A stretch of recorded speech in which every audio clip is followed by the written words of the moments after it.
hit the notification bell para po maging notified po kayo sa aking mga susunod na videos and content. So, today, i-tutorial po natin and i-share ko po sa inyo kung paano nyo naman po ba mamamarket or ma-advertise ang inyong business dahil isa na kayong dealer. So, kailangan po minamarket ninyo ang inyong business. So, pinopost nyo siya online. Dahil sa uso ngayon is online na po, online marketing. Kailangan po mag-post po tayo online, no? Through social medias, sa mga Facebook page, mga YouTube, ano ba?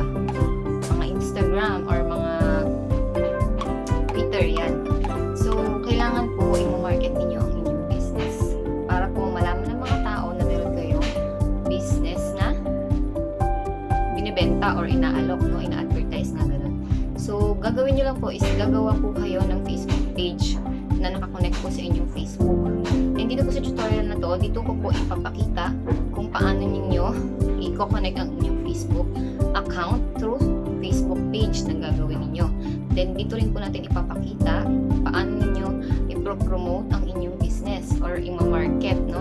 Na makikita po siya sa through social medias. Dito po sa Facebook, no?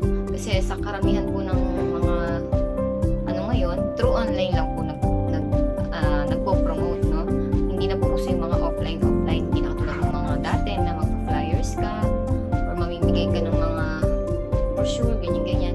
Ngayon, ang uso po is online marketing. So, ang gagawin lang natin is gagawa po tayo ng Facebook page.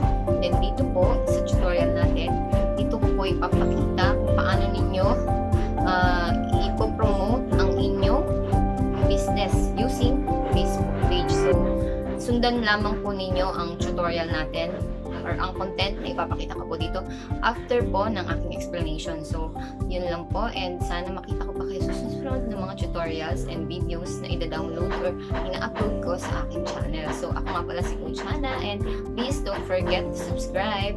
Thank you. Later.